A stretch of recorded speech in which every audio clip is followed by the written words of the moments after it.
So it is a true pleasure to invite the first speaker, Mr. Illac Diaz from the Philippines. You will see that all three personalities that we will have today are out of common.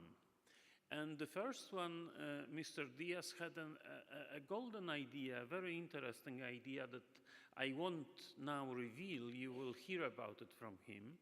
But it's something very interesting that is actually environmentally friendly and using light at the same time. It's simple to apply. It can be applied in developing countries as well.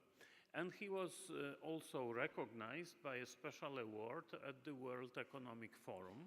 So he is not coming out of nowhere. He is already recognized, and his organization is doing pretty well. So it's a true pleasure to invite now Mr. Diaz. Please, the floor is yours.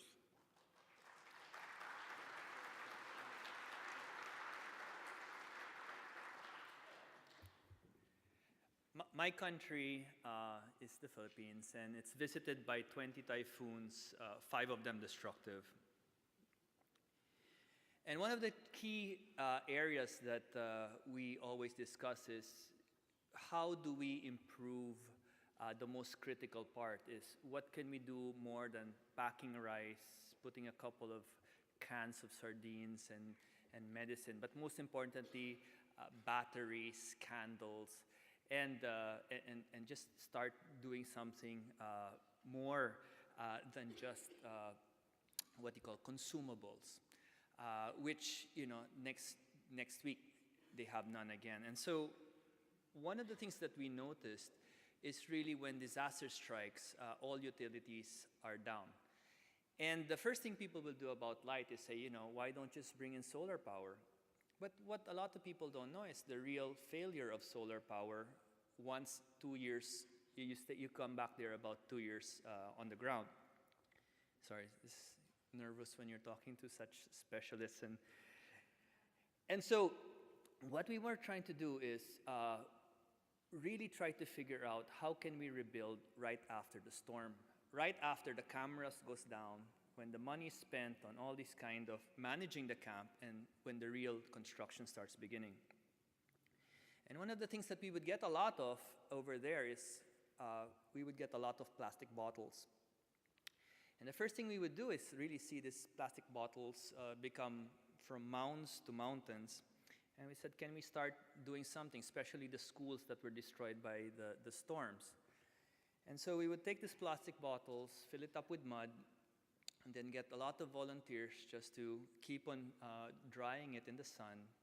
We would mix chicken feathers and we would put it in the cement because there was no way to bring steel bars over there. And we didn't have any money really for flat glass windows to bring in the light. And so we would fill some plastic bottles filled with water all around the wall, and this would bring a beautiful light in. Now, one of the things that we also do is try to collect bottles. Now, the one thing in a disaster that we would find a lot of, and we were having a hard time explaining it, was gin bottles. Like, there would be, in a month's consumption, enough for us to fill in a full wall. You would see right there. And so we would ask people not only to give us plastic bottles so that light can come in, so the children can study better, but also, we were saying, can you donate also some gin bottles that were full? Because as an NGO, we don't just want to build a glass, but we can also use some gin while we're building. So this is the same thing that troubles many in the developing world, which is light. How can we have very simple light? And one of the things that we did was that plastic bottle, through our companion Alfredo Moser, we would pick up these bottles and not only we would put it through the roofs of houses around us that did not have light for the next year. And light would come in through the top, and then through the water would refract and give a beautiful 55 watts of light. I'd like to show you a video. Nothing explains it better than a video, but here it is. Oops, okay, back. I'm supposed, okay, I was taught this thing. Okay, back. Okay, sorry. Okay, sorry. It's an end. Is it? Okay, there, sorry. Itong lugar namin, Sitio Maligaya Dos, San Vicente, San Pedro, Laguna. Eh, siyempre, alam mo naman, ganitong lugar, squatter area, tabing rilis, dikit-dikit ang bahay. Madilim talaga rito sa lugar ko na to. Wala kami dito sa loob, lagi kami sa labas. Nadadapa kasi madilim, yung dadaan mo, hindi mo alam, may nakaharang. Tutulog na lang ako, wala ilaw eh. Ang tawag nila sa akin dito si Mang Dimi Solar. Napaliwanag ko yung mga bahay nila madilim. Bubutas ka ng yero, lalagay mo yung bote, lagyan mo siya ng sealant, bago lagyan mo siya ng tubig na mineral, lalagyan ng sunrocks. Bago kabit mo sa bahay, lagyan sealant mo para hindi tumulo. Ganun lang kasimple yun. Dati yung ganito, tukadilim nung bago ko pagkapitan. Ngayon, nung kapitan ko na, ito na ang liwanag niya. Yan ang liwanag. Pumili po ako kasi bote lang, tubig. Maliwanag na yung bahay mo. Bumaba yung ano ko, binayaran ko ngayon. Simula nung makabitan ako dito. At saka itong solar bottle bulb na to, hindi mainit. Dahil sa buti na yan, sa solar na buti na yan, gumanda ang araw namin. Ang nalagyan na namin ito ay bali 643. Gusto nga namin tuloy-tuloy para marami nga matulungan mga tao rin na yung maliwanagan mga bahay nilang madidilim. Parang katulad na rin ng bumbilya. Yung dati natin nakakalimutan at pakinabangan na ngayon.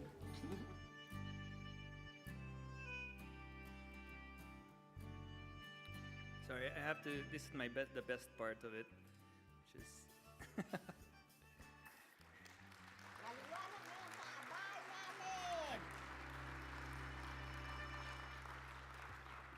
sometimes people make things too complicated, but really in developing countries, especially in the the last mile, if you call them, it's almost impossible to maintain solar lights there. What people don't understand is those solar lights that are imported, patented, and expensive, and you just use the local population to sell them at retail, they're designed to break down. Every 2 years, they throw it all away. In a disaster, even worse, there would be container loads of it. And after 2 years, when the next disaster comes in, those lights don't work. And so what we really had to do is figure out how can we have the cheapest emergency light in the world. And the best thing there is probably it comes from their trash can. So it's as easy as getting it from their trash can, cleaning it, putting a putting a metal sheet, putting water and bleach, and then the light would just refract inside. I know what you're thinking, it's what happens at night. So instead of making them go into a debit system right away and say, look, I have a product, and if you don't buy it from me, I'm not going to give it to you, we make them save money. So by having this kind of light during the day, they save about $8 to $10 by not turning on their electricity. And then we go back to them in 2 months and say, would you like to upgrade that into a night light? So for $5, we would put it inside,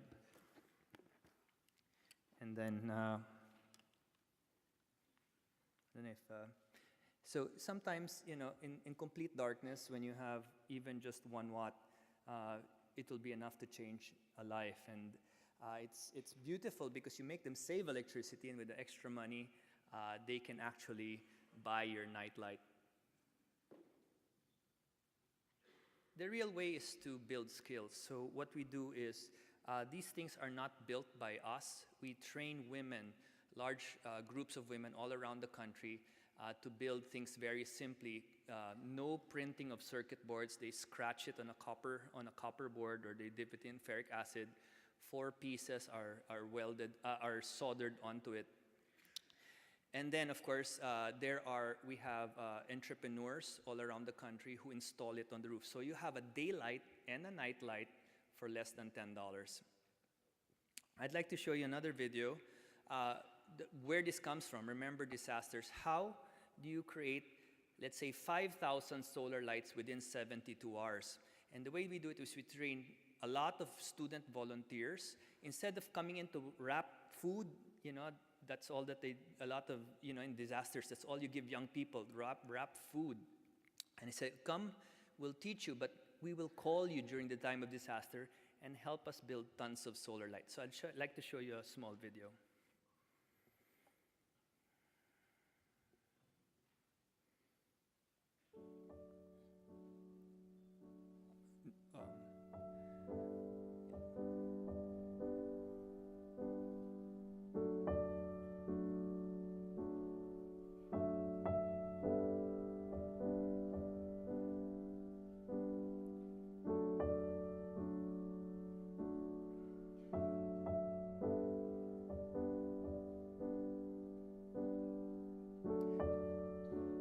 So in 24 hours, 14 million houses were destroyed in Haiyan, the strongest landfall to ever hit a country.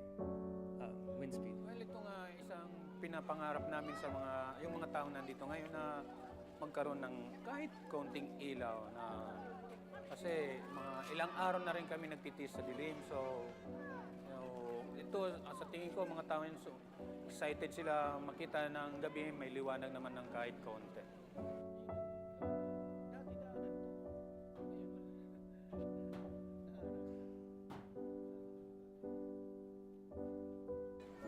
Well, una, hindi ko inisip kung ano man ang naging epekto sa akin ng bagyong yun. Ang ano lang dito, may katungkulan ako, responsibilidad sa barangay dahil ako nga yung barangay chairman dito. So, ang una lang, ang ano ko na lang dyan is tinanggap namin kung anong nangyari at bawat tulong naman, kahit gaano kalaki, gaano kaliit, niyayakap namin.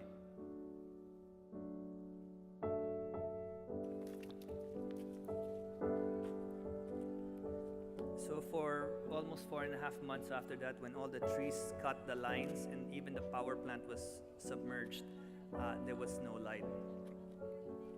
Dito, halo-halo kami. Merong mga taga-ibang barangay, merong taga-ibang barangay at meron ding hindi taga-barangay namin na nakahalo. So this is it. Sa amin. About Kasi 14 million kung may people ilaw, had this kind of light. maliwanag lahat. Ito may posibilidad kasi may mga bata nga. Pag natumba yan na walang makakita, pwedeng magkasunog. Ayun, yun din ang nakakatakot dito. Pag may kandila na nakalimutang patayin kung ano na, pwede rin yung mag-cause ng sunog. Ginagawa namin is, ano kung pwede nating turuan ng tao kung paano gumawa ng isang solar light. Kasi yun ang pinaka essential dito kasi wala nang linya, wala nang kuryente. So there, just a bottle with water. The kids could travel in the evening. It doesn't have to be complex. The LEDs found all over. They use it now for Ito signages. ay malaking tulong sa amin, lalo na sa akin. Dahil nagsusulat ako gabi-gabi, wala namang kuryente. Hinahandwritten ko na lahat ng ginagawa ko handwritten. So malaking tulong to sa amin. Sa aming lahat, hindi lang sa akin. Lalo na sa may mga anak na maliliit.